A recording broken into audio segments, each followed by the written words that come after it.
1 year ago, we moved onto this 30-acre property tucked away in the backwoods of Quebec.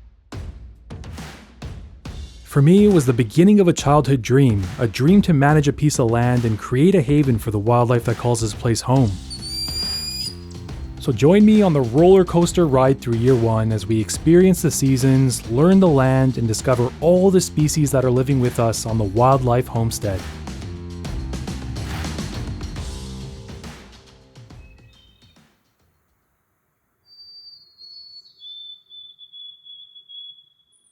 We first visited this property in the fall and immediately fell in love with it.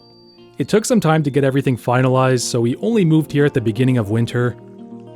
And I know that timing is a bit unconventional. The majority of people move in the spring and the summer. But even if I could do it over, I don't think I would change the timing of things by much. Maybe a month earlier, just so I could have explored the property a little more in depth before the snow covered everything up. But as a wildlife enthusiast and one that's particularly interested in birds, spring is the most exciting time of the year. And I couldn't imagine moving here and having to unpack boxes and paint the walls and rearrange furniture, all while the bird migration was going on right outside our door. It would have driven me absolutely crazy, so wintertime was perfect for giving us enough time to settle in and prepare for the explosion of life that happens in the spring. Even with some snow around, I'll still be able to give you a pretty good lay of the land. In terms of structures, we have a house and a detached garage at the front. The house is very luxurious. It comes equipped with its own water feature in the basement. This should be great for bringing in shorebirds and waterfowl in the spring. We also have a few hunting blinds scattered around the property.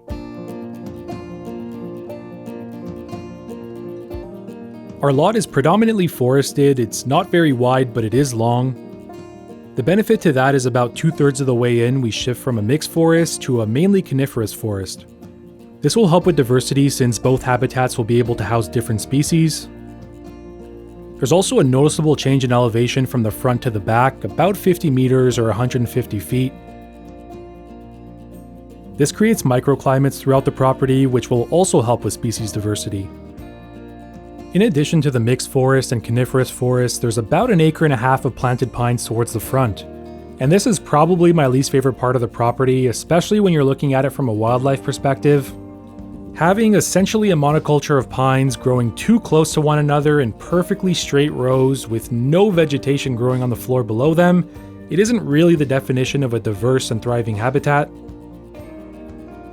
But I decided I'm going to try my best to refrain from making any big habitat changes during the first year. The goal for year 1 is to establish a baseline, what's here, what's not, and what is and isn't working. So although I'm not a huge fan of this planted pine stand, I'll still take the year to observe the area and see how it's being used by wildlife. The same goes for the other features on the property, like the 2 ponds. We have one that's located right in front of the pine stand, surrounded by mostly lawn, and another that sits tucked away in the forest. Both are frozen over, but I'm excited to see what starts using them in the spring. As we get into the warmer weather, it'll be easier to see these features, but until then, we have many months of winter to experience.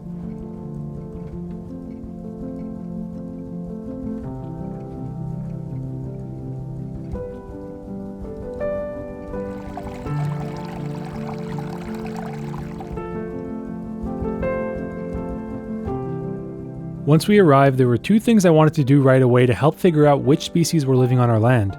The first was setting up trail cameras. I initially put out a handful of cameras, and besides the cellular one that sent me over 200 clips of falling snow, everything was up and running smoothly. While waiting to get some results on the cameras, the second thing I wanted to do was put up bird feeders. The long-term plan with bird feeders is to slowly phase them out over time as they start to grow more and more natural food for wildlife. For the first year, I hung up a few in the apple trees at the front, and I set up a small bird feeding station in the forest.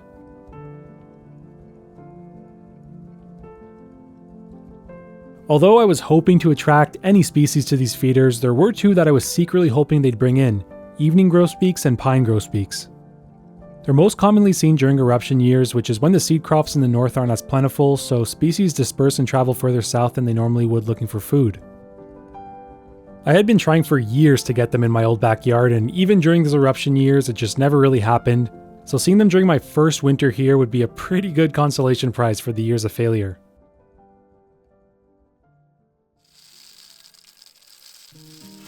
In terms of food, I put out a mix of different seeds along with some natural beef suet. Most butchers will carry this as just chunks of beef fat. The birds seem to prefer it to the store-bought suet cakes, and it's also cheaper. I got about 10 pounds of it for $5 Canadian, which lasted me the whole winter. I also tried making some homemade suet from a recipe that I found in a backyard birding book from the 80s. I just made sure to use all natural peanut butter. Some of the generic ones have additives like icing sugar that you really don't want to be feeding to the birds.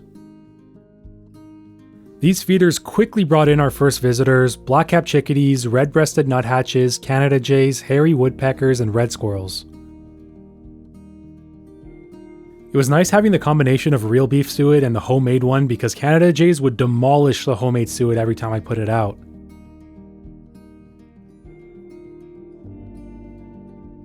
One morning I woke up to find one of my target species sitting in the top of the apple tree, and I thought this was finally going to be the moment I'd have pine grosbeaks at my feeders, and that's when I realized the red squirrels had completely emptied them the day before. I quickly went out to fill them, but the grosbeaks were already gone. Once I got near the feeder though, the chickadees kept trying to land on me, so I stuck out my hand with some seed, and after about 20 minutes one finally felt comfortable enough to land on me.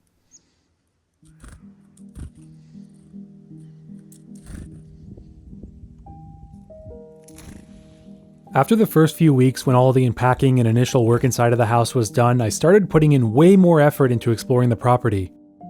And the biggest advantage of doing this now, especially when it came to mammals, was that there were no secrets. The snow revealed all of the red fox, red squirrel, and snowshoe hare tracks that were sprinkled throughout the landscape. Even though it's not quite as exciting as actually seeing these animals in person, this was the next best thing. At that point, most of the tracks were from snowshoe hares. I hadn't actually seen one yet since they're mostly nocturnal. During the day, they like to rest under low-lying branches, so one morning I followed a set of tracks and droppings to find my first hare resting under a cluster of conifers. While searching for tracks, I also started to find signs of bird life. A small pile of shavings under a tree is a great indicator that a woodpecker was here, and sure enough, a few trees over, woodpeckers were peeling back the bark on these pines looking for overwintering insects.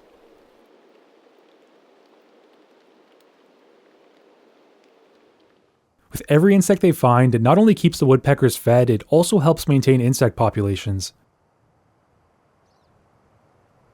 Wintering birds contribute significantly to the ecological balance, and having a healthy population of them can play a huge role in the overall health of a forest come springtime. And luckily for us, we seem to have a good mix of these insect hunters, one of the most remarkable being the ruby-crowned kinglet, a tiny bird that can weigh almost as little as a nickel. Just looking at this bird, you wouldn't expect it to be a hardy winter survivalist, yet it sticks around during the coldest months of the year. But being this small doesn't come without its downsides. A kinglet can't stop feeding for more than a couple of hours in the daytime before it starts to starve and potentially freeze to death. At night, they lower their metabolic rate and live off of their fat reserves until morning, where they once again begin their constant search for food. On our land, I was finding them in mixed flocks with other small songbirds moving through the forest, including another tiny winter resident, the brown creeper. Brown creepers get their name from this little creeping movement they do when they scale up the trunk of a tree. And let's just say they're great at finding and dispatching insects.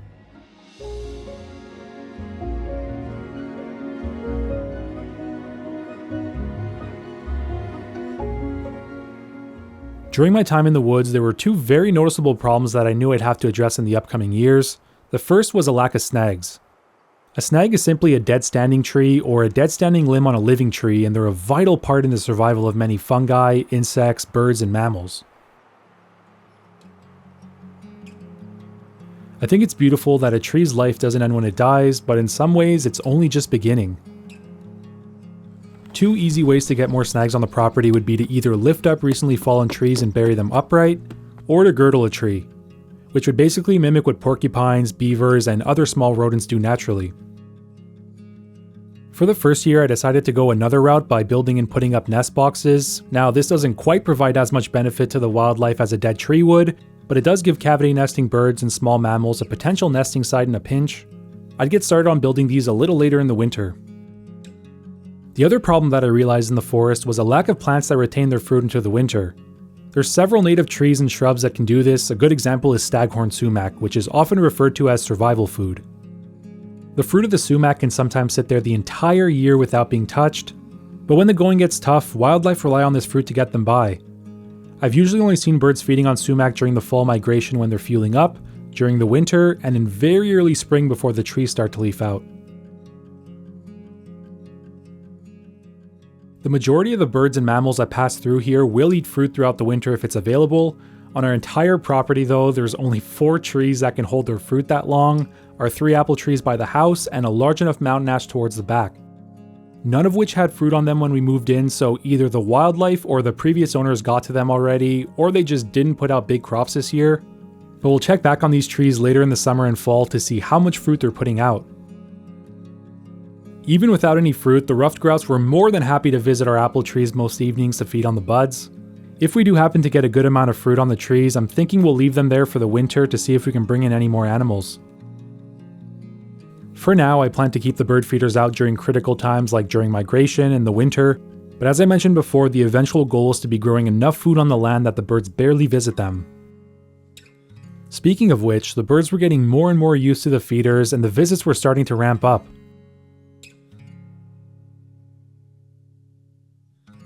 I put my desk next to the window so I could watch the bird feeders while I edit. Look, it's definitely not the most productive setup, I'm always getting distracted, but it's great for keeping an eye out for new arrivals.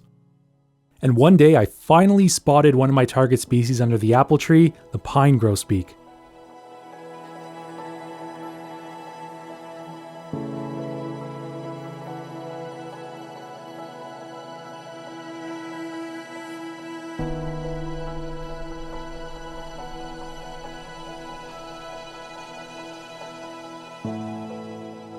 Up to this point, this was probably my favorite wildlife sighting. I mean, when you only see maybe 4 or 5 species in a day, adding just one new one to the mix feels like a huge victory during these cold and quiet months. I wanted to keep this momentum going, so I set my targets on trying to attract another new bird to the yard, the snow bunting. It's not a species that you'd commonly associate with backyards, and I hadn't even seen one in the area yet, but snow buntings are typically found in fields or along the roadside. When snowplows pass, they sometimes expose seeds and plants that were previously buried under the snow, so I wanted to replicate that as best as I could. The easiest option was to simply use our driveway since we kept it clear anyways. I threw down some cracked corn and small rocks, the idea being that the black and yellow will hopefully stand out against the snow and catch the eye of any snow bunting flying over.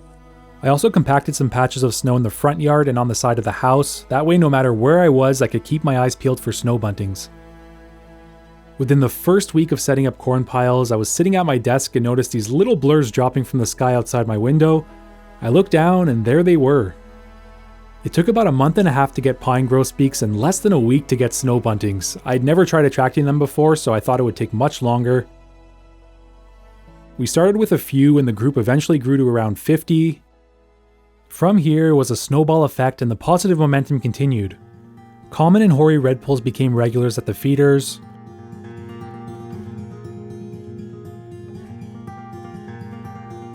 Pine siskins were gathering and we were now up to around 40.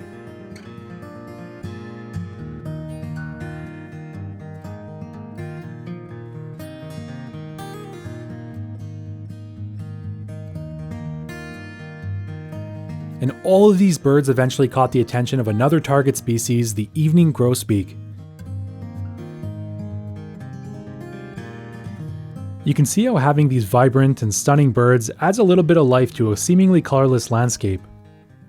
And throughout this landscape, it wasn't only the birds becoming more active, but the mammals as well.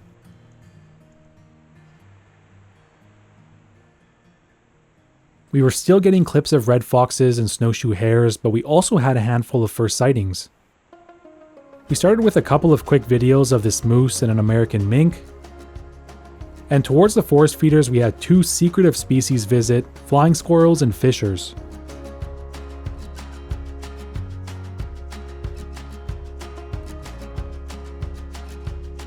For year 2, I plan to build nest and den boxes for both of these species, so I put out a bit of homemade suet in different patches of forest just to see where they were hanging out, and I quickly had some success in a dense patch of balsam firs.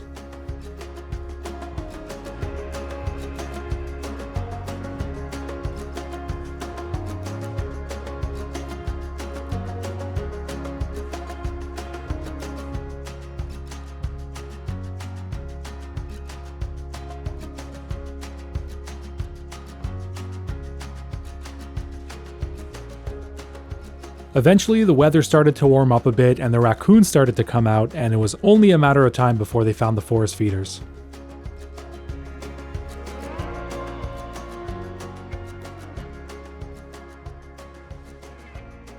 We had a pretty good snowstorm roll through and my hide got crushed under some snow and ice, so I'd have to wait for it to thaw in the spring before I could save it, which by now is getting closer and closer each day as the first migrants began to arrive.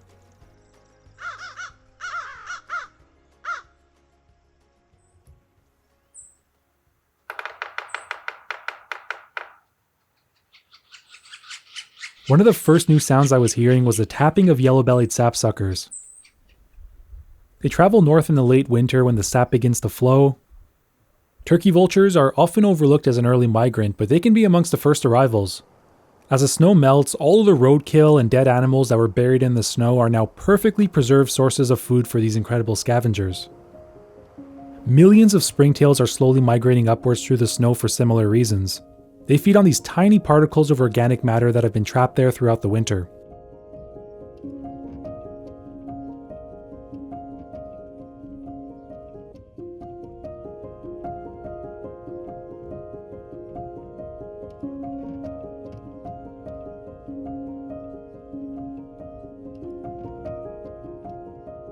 With the first signs that spring was on its way, I quickly got started on building the nest boxes.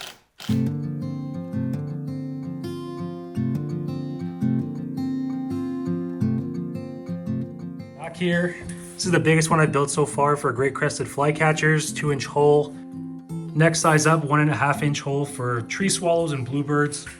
And then in the front here, I don't know how well you can see it, but they're all the exact same size boxes, but the holes are different. We have 1-inch holes for house wrens, 1 1/8 inch for both the chickadees, so boreal and black-capped chickadee, and then 1 1/4 for white-breasted, red-breasted nuthatch, and possibly flying squirrel. Flying squirrel will probably also use the eastern bluebird and tree swallow boxes. We had this old robin nest sitting on the light of our garage, and it gave me the idea to set up small ledges for barn swallows under the lean-to. Barn swallows typically build their mud nests on a narrow ledge that's well protected from the elements. If this works, it'll be a very easy way to give a place to nest to potentially dozens of barn swallows. Once everything was set up, it was just a waiting game until more birds started to migrate through. And this is the moment I've been waiting for since moving here, and I'm sure some of you watching are also excited to see the spring. Out here, the seasons on a calendar mean absolutely nothing. Winter essentially starts from early November and lasts until the end of April. So 6 months of winter means that spring, summer, and fall are all condensed into the next 6 months. As you'd expect, life around the wildlife homestead was about to explode.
With the warm weather and the sun beating down, the front of our property was the first spot to fully melt in the spring. We were now able to see the ground and confirm it was still there, which to me always signifies the true beginning of spring. You just never know under all that snow what happens. Hundreds of migrating dark-eyed juncos, common grackles, purple finch, and chipping sparrows were foraging in the newly exposed grass in our front yard.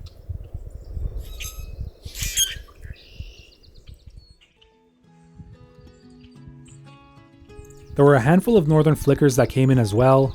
Flickers are one of those species that from afar may not catch your eye, but when you see them up close, you quickly realize how stunning their patterns and colors are.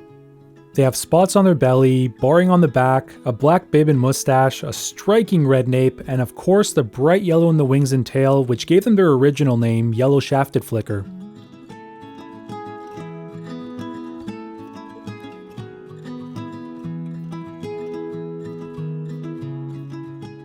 Since the front pond was thawed, I figured I'd try to see if there's any fish that survived the winter. The previous owner said they stocked this with brook trout, but stopped after a hare and started catching them. After a long winter, this is when the trout would be at their hungriest, so I got some of the food that was left in the garage and I threw it in the water, and almost instantly trout started surfacing. It looked like about 15 to 20 trout survived the winter. Like the rest of the property, I'll take the year to see what happens at this pond so we can decide what to do with it in the future. Over the next few days, as more birds were trickling in, I went searching for my favorite bird songs in early spring.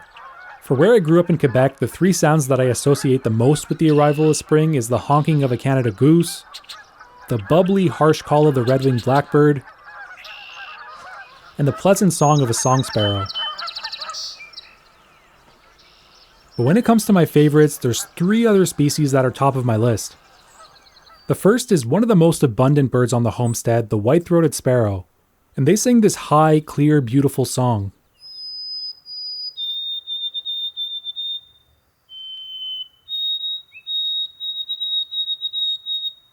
The second is the ethereal song of the hermit thrush. We had about 10 of them hanging around different parts of the forest, and sadly, every time they would sing, it would be from the neighbor's property, so I could really only record the audio from far away. There was one that perched in front of me at one point, and it looked like it wanted to give its full song, but all it gave were these low, dry chips. The last song I was looking for comes from this plump little winter wren. They sing this surprisingly loud and long series of trills and warbles that travels quite a distance through the woods.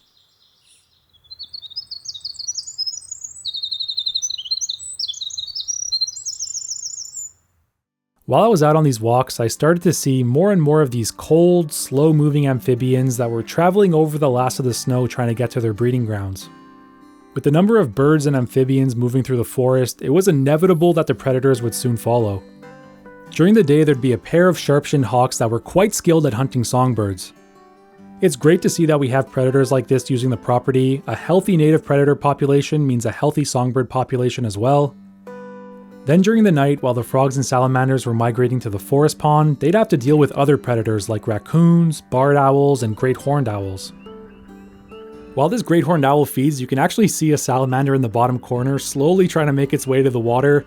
I don't know if it made it, but the next clip was the great horned owl at the water's edge, so your guess is as good as mine. For those that survived the journey to the pond, the breeding season had officially begun. After a few days of deafening calls, the wood frogs have laid thousands of eggs along the edge of the water.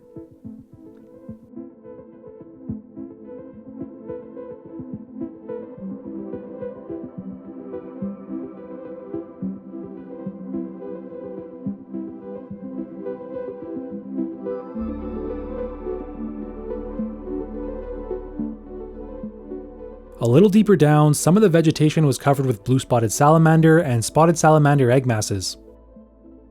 Spotted salamanders often breed in the same waters as wood frogs in early spring. They have an interesting mating behavior where males will deposit these small gelatinous capsules known as spermatophores on the substrate, which will later be picked up by females to fertilize the eggs. Some sneaky males will cover the rival males' spermatophores with their own just to increase their chance of reproducing. After fertilization, the female attaches the egg mass to a submerged stick or vegetation. In some parts of the pond, I started noticing these large clusters laid by many different females. Interestingly, spotted salamander masses have a clear morph and a white morph. Depending on the genetics of the female, she can produce one or the other. Both have their advantages. For example, the white morph tends to have an outer jelly layer that's more firm, making it harder for predators to get to the eggs. But the clear morph allows for better sunlight penetration, meaning the embryos could develop faster. These are just two examples of many, but overall I think having both will give us the best chance of seeing some of these embryos eventually reach adulthood. Little update at the forest pond. It's been about 2 weeks since the wood frogs laid their eggs, and I'm starting to see all these little wood frog tadpoles swimming around the pond. Over the few days that the wood frogs were hatching, I also started netting some invertebrates to see what else was living in the pond.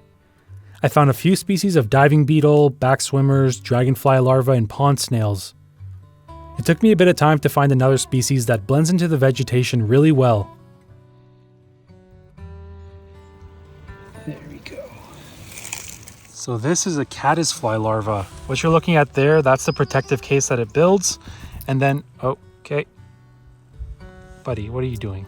Nope, don't eat it. I'll give you seeds after, come on. Oh man, okay. Yeah, this is the caddisfly larva protective case. And then on the inside there, that's where the caddisfly larva lives. And it's really smart because they'll use pretty much anything they can find in the pond to build these cases. In here, we mostly have vegetation, so that's why this is all little stems and pieces of grass. And there's a Cape May warbler right there. Okay, no, that's a chickadee. Buddy, one sec. There's a Cape May warbler. It just landed on the ground. There it goes. Right there. Cape May warbler, awesome. Oh, some black-throated blue.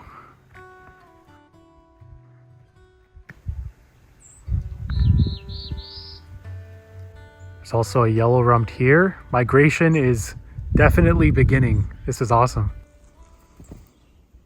Thank you for your patience. Little did I know at the time, but this pond would bring in even more warblers a couple of days later, and I'd have one of my best birding experiences so far. Late one afternoon, we had a cold front move through, along with some rain, and it grounded many of the flying insects. When I got to the pond, I noticed about 50 warblers foraging along the edge of the water, which might not sound like a lot, but of those 50, there were 8 different species. Bay-breasted, Blackburnian, yellow-rumped, Nashville, black-throated blue, black-throated green, chestnut-sided, and northern parula. Over the years, I've spent many hours watching warblers move through forests high up in the canopy, so to have some just landing all around me at ground level honestly felt like Christmas. Hopefully this is a good sign of things to come for the rest of migration.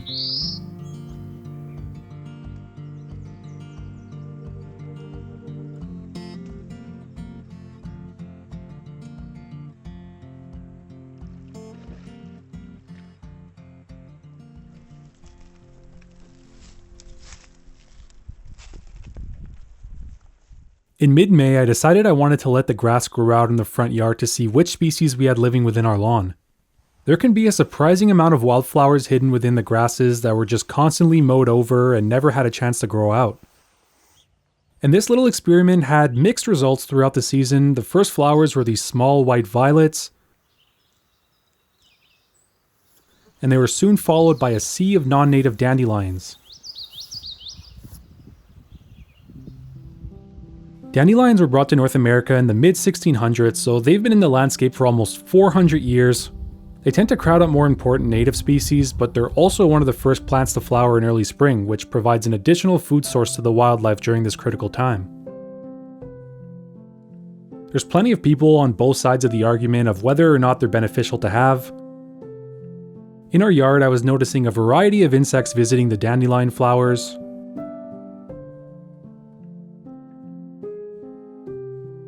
A groundhog that would eat the leaves, and some turkeys that fed on the seed heads. We also have this machine that demolishes dandelions. It runs off of clean energy, and all it requires is some water and hay pellets.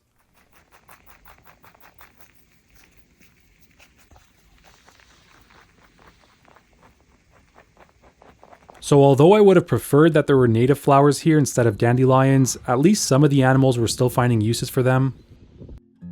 And the dandelions were mostly restricted to the front of the property where they got full sun. Further in the forest, there were a number of native plants coming to life.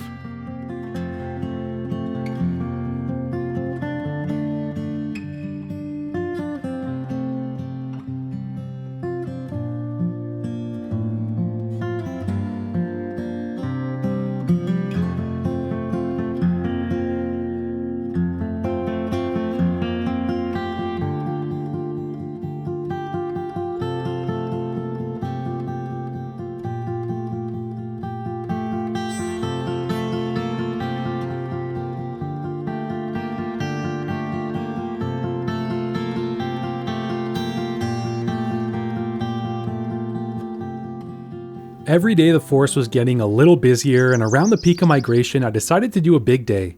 In the birding world, a big day is when you try to see or hear as many bird species as you can within a 24-hour window.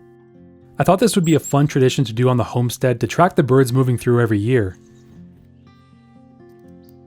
Throughout the day I had a great mix of birds. There were some unexpected species, a few brief glimpses from flyovers, some new ones for the wildlife homestead, and a lot of warblers.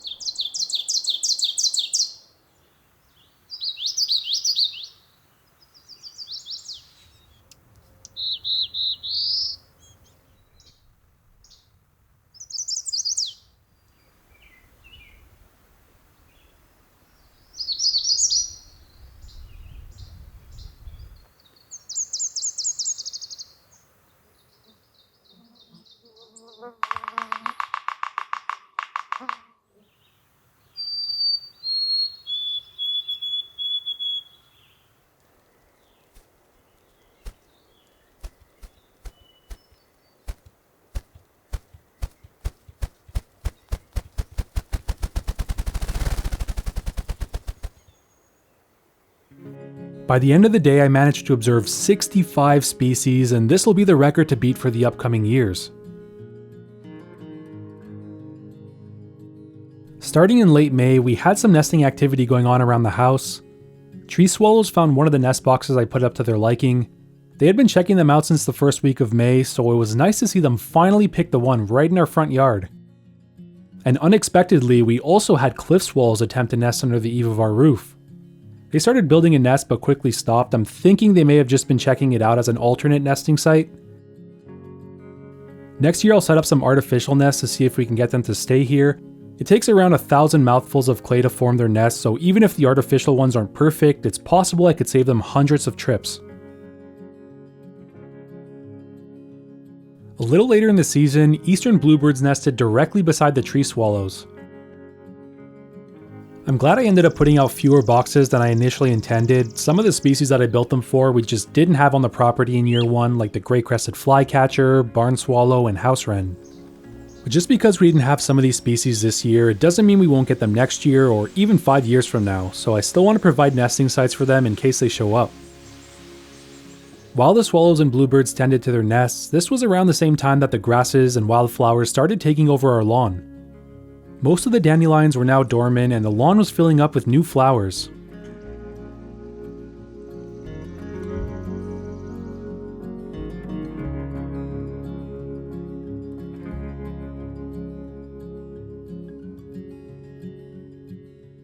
Not all of these plants are native, but I will admit it's nicer to see a mix of native and non-native flowers rather than an entire yard of dandelions. The insects were also out in full swing, but you can't pick and choose which ones show up, so it was only a matter of time before we got into the season of the biting insects. And they're obviously annoying, but complaining about them isn't an effective repellent, so I just try to be as prepared as possible whenever I go out. I don't like using any sprays, but I do bring a mosquito net and a bug jacket in my pocket in case I need it, and I just hope that we have enough predators out here that they'll keep the biting insect population in check. In the open areas, we have species like tree swallows that can feed on a couple thousand insects a day, and that's not including the thousands they feed to their young. Then in the forest, one of our most common birds is the least flycatcher, a small agile insectivore that constantly scans its surroundings for any unfortunate insect to make a move. At the ponds, there's dragonflies and damselflies emerging from the water. In their aquatic larval stage, the nymphs will feed on mosquito larvae, and when they emerge, they'll feed on the adult mosquitoes. So luckily, it seems like we have a good balance of these predators throughout the property.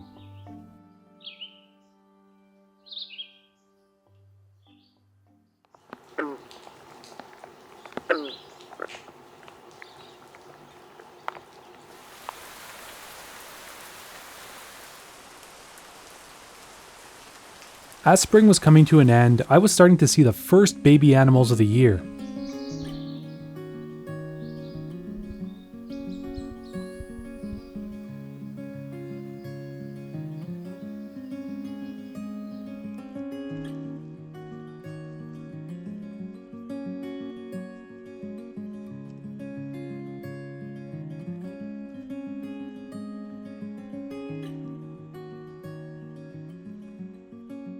Probably the most surprising were these 5 baby fox kits that showed up one evening. It's funny, growing up I used to watch a family of foxes in the forest behind our house every year, and since then it's kind of been a dream of mine to have foxes on my future property, so to be standing here 25 years later watching these tiny little fluff balls run around, it really feels like things have come full circle. I didn't know how long they'd stick around, so I soaked in the sighting as much as I could and watched them well into the night. But the next morning, to my surprise, they came running over again.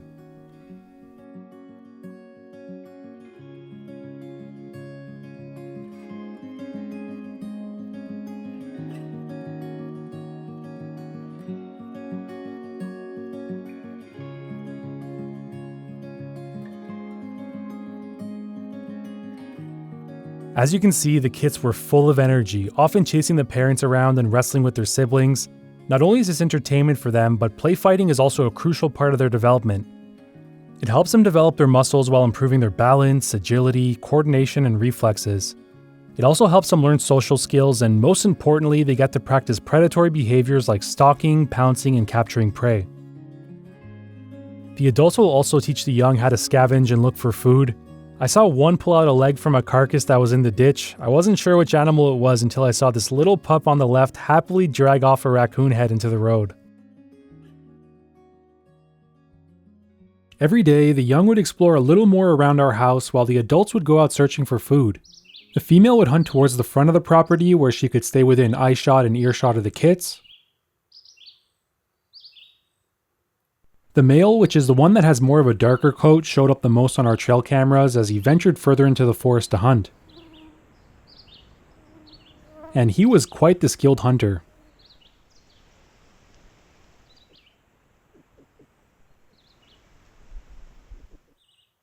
The adults will try to give a little food to each pup, but this one had a different plan. It grabbed the entire mouthful from the mother and took off into our yard.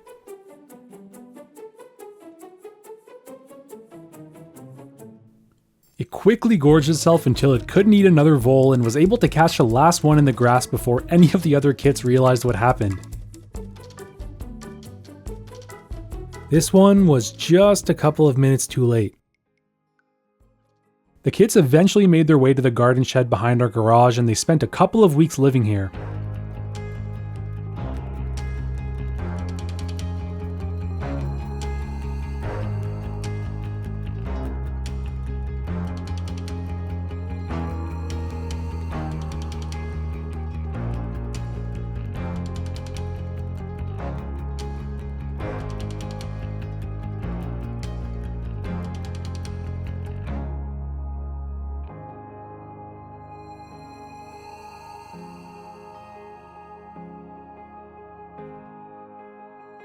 Over the next few weeks, I watched the foxes grow up. I spent way more time than I thought I would. It's kind of hard to convince yourself to go search for other wildlife when you have this happening right outside your door.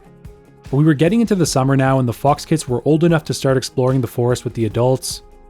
By this time, they pretty much fully left the garage, and most of our observations were coming from trail cameras. We'll check back on them a little later in the summer.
Early summer was a time of abundance. All the new plants that were flowering brought in more pollinators, and the forests were still filled with bird songs.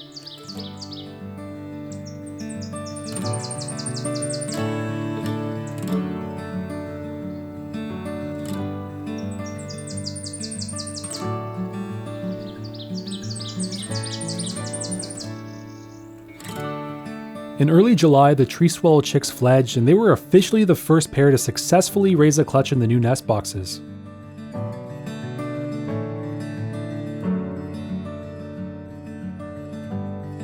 One nest box over, the bluebirds were still working hard to feed their young. Bluebirds are far more secretive than the swallows, so I'm not 100% sure which day the young ones fledged.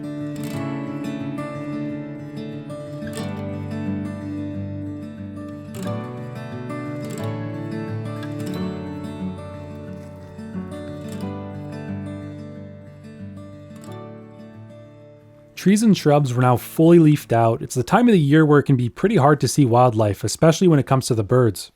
You'll hear them no problem, but to actually get a clean view that isn't obstructed by leaves or branches is pretty difficult.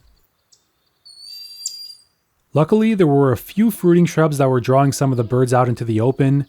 One of the most abundant on the property is the red-berried elder. It's one of the first plants to start leafing out in the spring, and after a couple of months, it was now covered with ripe red berries. Species like the white-throated sparrow would get their fill, and collect some for their hungry nestlings as well. But as the days went on, nestlings started to fledge, and the breeding season came to an end for most birds. Just like that, we went from observing more than 30 species on a morning walk down to about a dozen. Although I wanted to wait a year before starting any big projects, this quiet period gave me some free time to begin a few smaller ones. I got started in the stand of balsam firs that we have towards the back. This forest has piqued my interest the entire year. There's a camera at the beginning of the stand and one at the bottom, and we don't get much activity on them.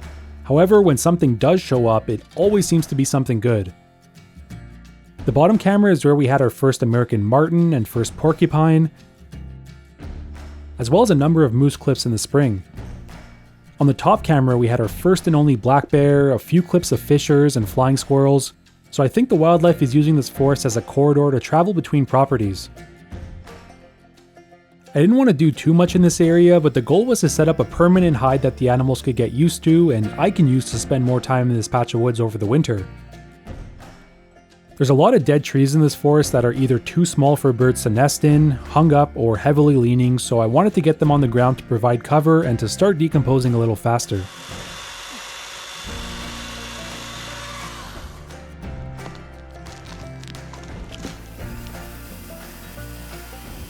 With the wood, I built these small salamander brush piles in the low spots. I wanted to get this done as soon as possible in case I found a salamander while working.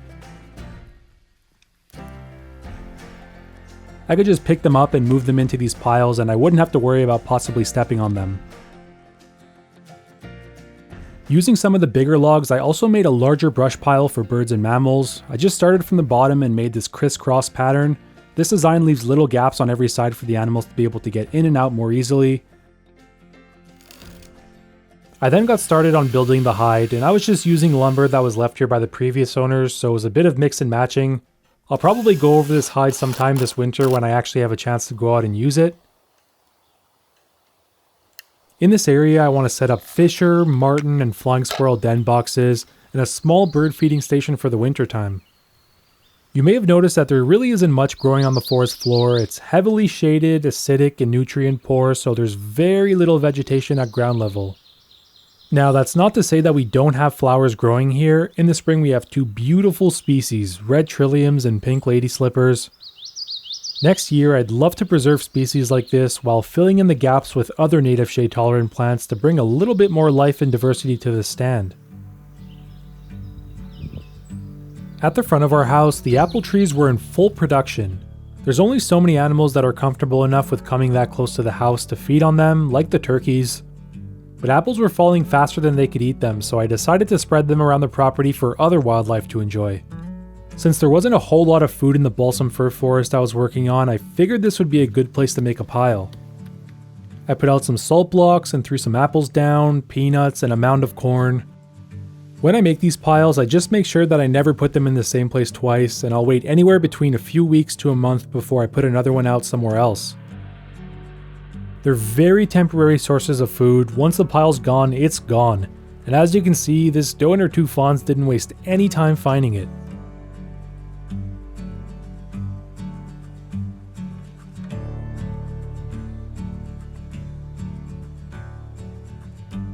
Once the deer finished most of the food, this mother raccoon and her 3 babies came in as the cleanup crew. This is the only group of raccoons I could consistently identify on our trail cameras during the year. We don't have a whole lot of them around, so I always enjoy seeing them. Even though they're usually up to no good, you'll see a little later they involuntarily messed up a small project I was doing, but it's all part of the fun of sharing the land with the wildlife.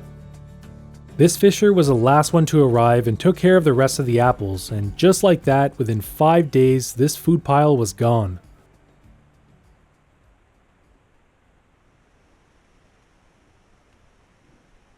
This is around the time I started offloading more footage from the trail cameras, and it was interesting to see how the wildlife moving through our lot has changed over the months.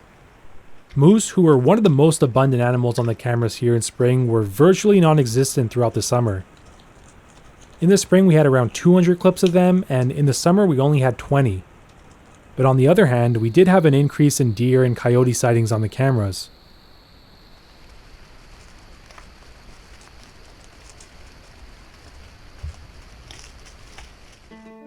The red fox was probably the only animal that we still had consistent sightings of. We kinda got a bit lucky with how everything turned out. When the fox kids left our garage for the forest, they started hanging out at this intersection right in front of one of my cameras. So although it was bittersweet seeing them leave, I was still able to watch them grow up, play fight, and learn to hunt from this camera.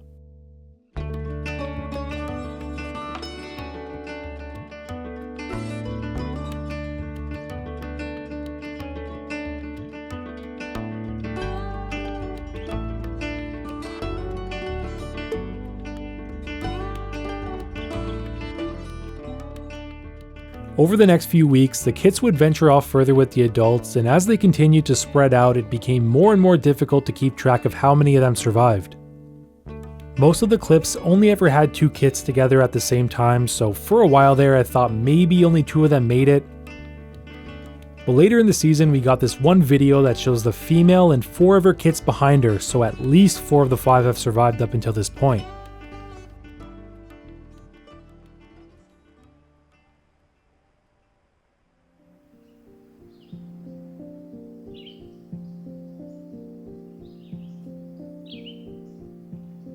In the last weeks of summer, we were in a bit of a dry period, so I decided to get started on another small project, building a bird bathing pond.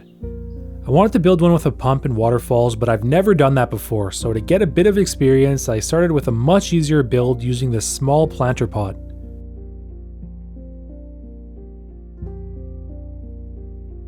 I just filled the planter with river rocks, ran the hose inside of it until the water was clear, added the small pump, and that's it. Super simple to do, and since I had this under my apple tree beside the feeder, the birds found it really quickly.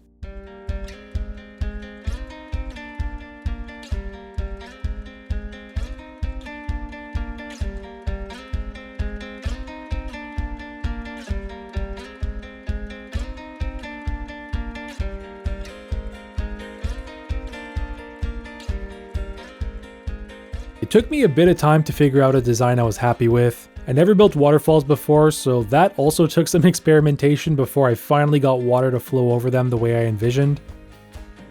Once the liner was in place, I added some sand and small pebbles, and I got the pump, hose, and waterfall attachment set up. Then I spent 3 days collecting rocks on the property to fill in the spaces in and around the water. And lastly, I collected some moss and branches from the forest to surround the pond with.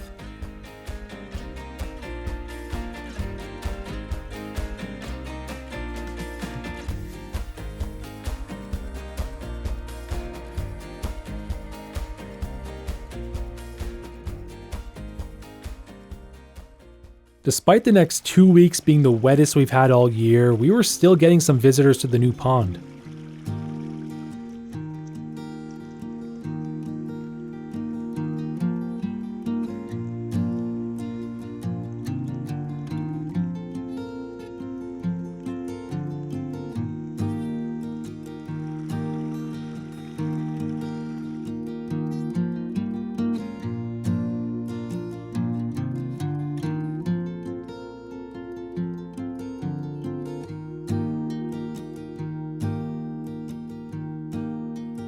This was also the last place where we'd see all the fox kids together. They were now getting old enough to start dispersing and searching for territories of their own. It makes me hopeful that maybe next year we'll have a new litter of foxes coming to this pond as well. The last project I worked on in the summer was this half-acre parcel near the front of our lot. This forest was logged about 6 years ago, and now it's gotten quite thick with trees, shrubs, and forbs trying to establish themselves. Since one of the goals for the future is to produce more fruits and nuts for wildlife, I figured this is the perfect spot to do this in since there's already a solid base of these native food trees and shrubs.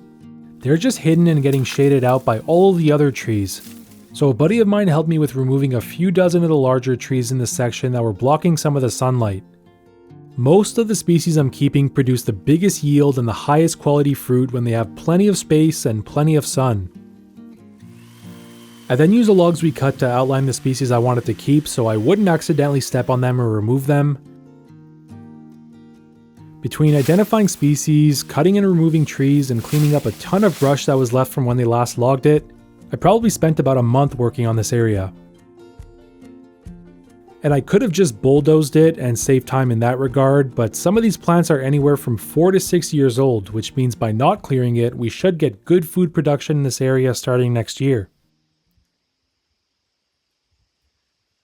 Since we were altering the habitat, I thought the wildlife would avoid this area for a bit before they got used to it again. But the first night after we started work here, a lynx walked right down the trail directly beside the food forest. And I freaked out when I saw this. They're definitely my most sought after species on the homestead, so this was easily one of my top 5 moments of the year.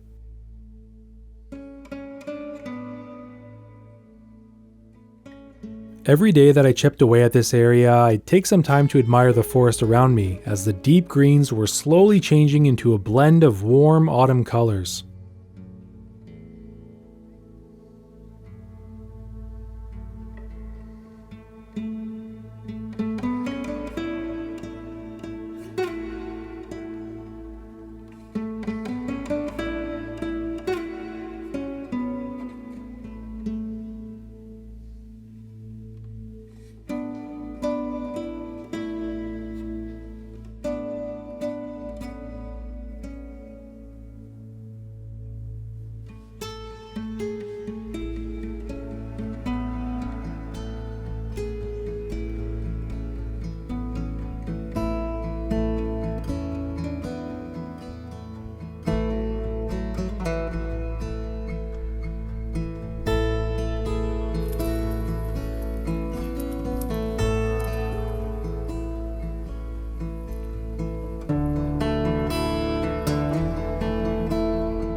Right through these trees, that's where I'm working on the food forest, but I ended up coming back here and finding a few more oaks.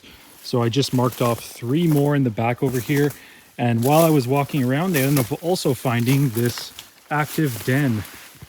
To me, it looks like a groundhog most likely. You can kind of tell it's active if you look on the right and on the left, there's leaves and twigs all around. And then all over here, it's just nice and clear. So something's been using it recently. I think I'll set up a trail camera right on this tree and hopefully we can get some action at this den. This ended up being a fun little spot for a trail camera. We didn't get a ton of action, but shortly after setting it up, we had the first visitor, a red squirrel.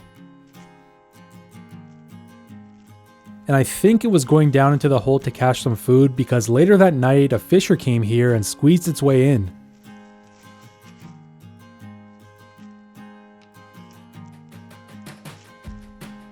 Literally 2 minutes later, a fox came to inspect the entrance, so I have no clue what's down there, but it's obviously attracting wildlife. A couple of nights later, we even had our first long-tailed weasel show up, and sure enough, it went right down into the hole. It's since been covered up by all the fallen leaves, but next spring I'm going to get a camera on this again to see if there's as much activity. With a good mix of wildlife around this spot, I thought it would be a great place to put out another pile of apples.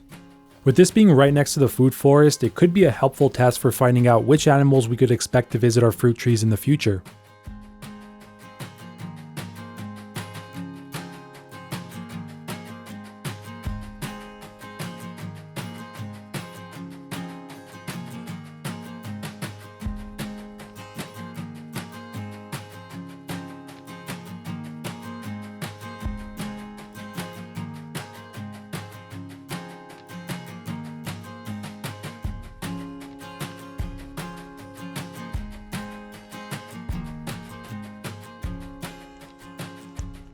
Even after the apples were done, I was surprised at the activity in this area. There were coyotes, foxes, moose, deer, turkeys, and a lot of fisher clips.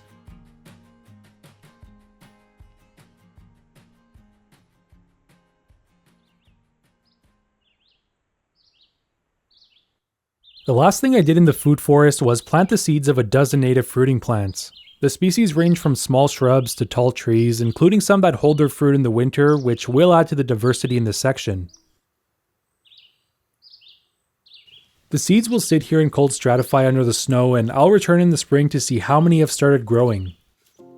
One of the trees I'm really excited about is the mountain ash. During the winter portion of the video, I mentioned we had one bigger one at the back of the property, and it's now filled with berries.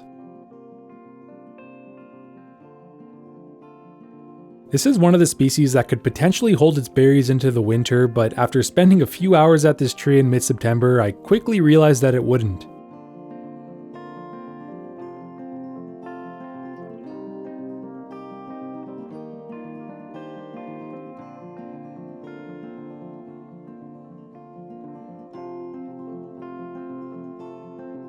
With all of the birds visiting, the berries were gone within the week.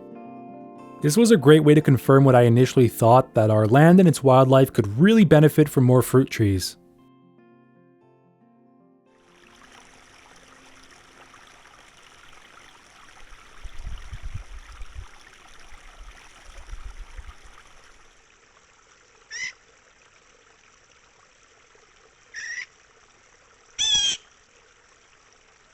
One thing I didn't mention when I built these bird baths was that I also made one at a small creek that runs through our balsam fir forest. This whole area floods when we get enough rain, but during the drier stretches, the water can get pretty low. So I piled some rocks to slow the flow of water down, just enough to create this little pool, and it actually ended up working decently well. There were some blue jays that came to bathe and a deer that stopped by for a drink.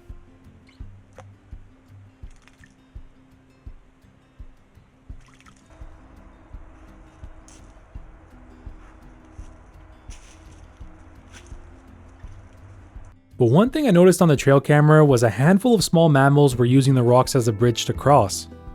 I've been trying to think of ways to survey for these smaller creatures. In school I've done small mammal tagging and pitfall traps, but for the homestead I wanted something a little more hands-off. So seeing them cross this rock bridge gave me the idea to drop a small tree across the water and set up a camera trap.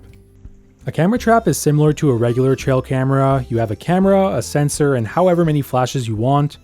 But the camera's better quality and you can be way more precise and creative with your settings.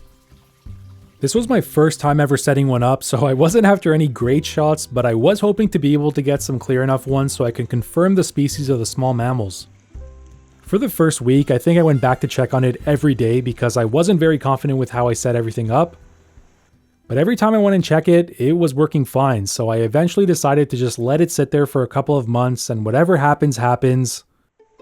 And when I went to check on it a couple of months later, I found the sensor face down in the ground. I checked the footage on the trail camera I kept up nearby, and let's play a little game.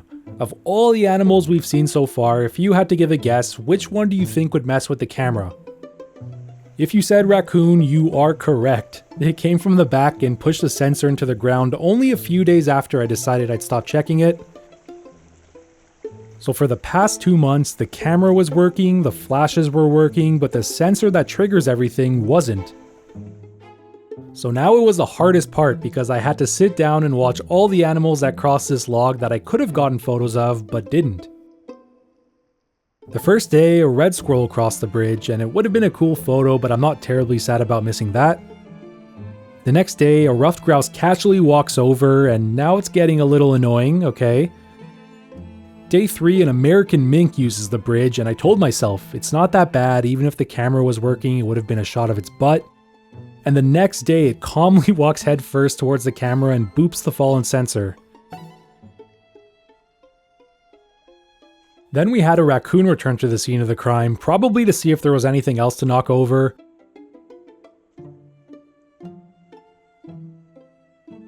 And we also had our first ermine on the property. So I guess you can say the first time using a camera trap was a bit of a fail, but I really like this setup and I'll try my luck with it again next year.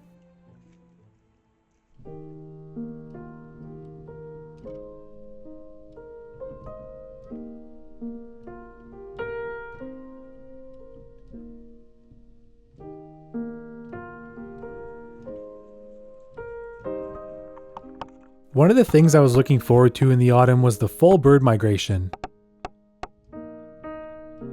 Unfortunately, it was a very slow and inconsistent migration. I'm not sure if it'll be like this every year, but by increasing the amount of food-producing trees, as well as incorporating more wildflowers that bloom in the fall, that should help draw in more birds to our land in future years. The last new species I was able to add for the year was a flock of white-winged crossbills high up in the treetops. This brought the yearly total to 109 bird species. I'm really happy with that number. It gives us a good idea of which ones we could expect from year to year, and it'll also help us make decisions on future habitat projects.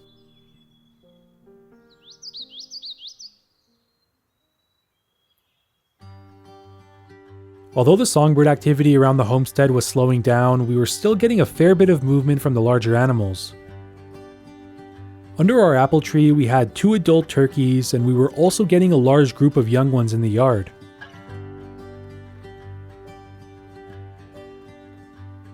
As we were getting closer to the rutting season for white-tailed deer, there was a noticeable increase in the deer moving through, some of which were comfortable enough with feeding close to the house.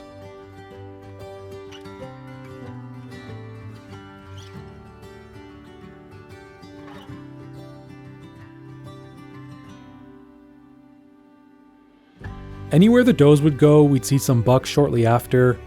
We don't have a huge deer population using our land, so we mostly had smaller spikes.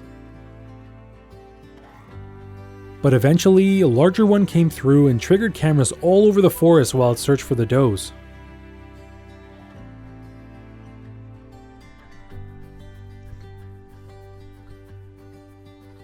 At the end of October, we had our first snowfall. The forest that was already quiet to begin with seemed to quiet down even more. At least our front yard was busy with blue jays, Canada jays, woodpeckers, and robins that started feeding on the apples we left in the trees.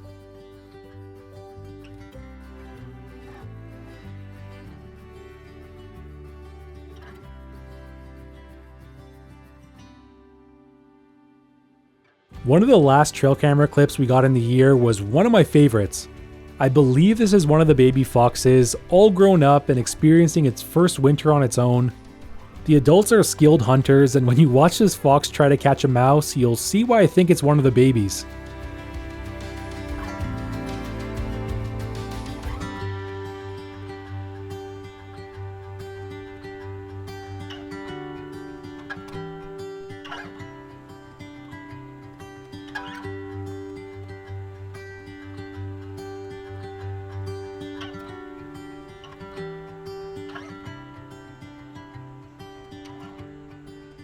Hopefully, it can hone its skills over the long winter. But for now, as the snow continues to pile up, we'll have to wait and see what year 2 has in store for us. I had a ton of fun putting this together. It was amazing to look back on so many incredible moments, and it makes me even more excited to get started on the new projects I have planned for the upcoming year. A big thank you to everyone who followed along during my first year on the Wildlife Homestead.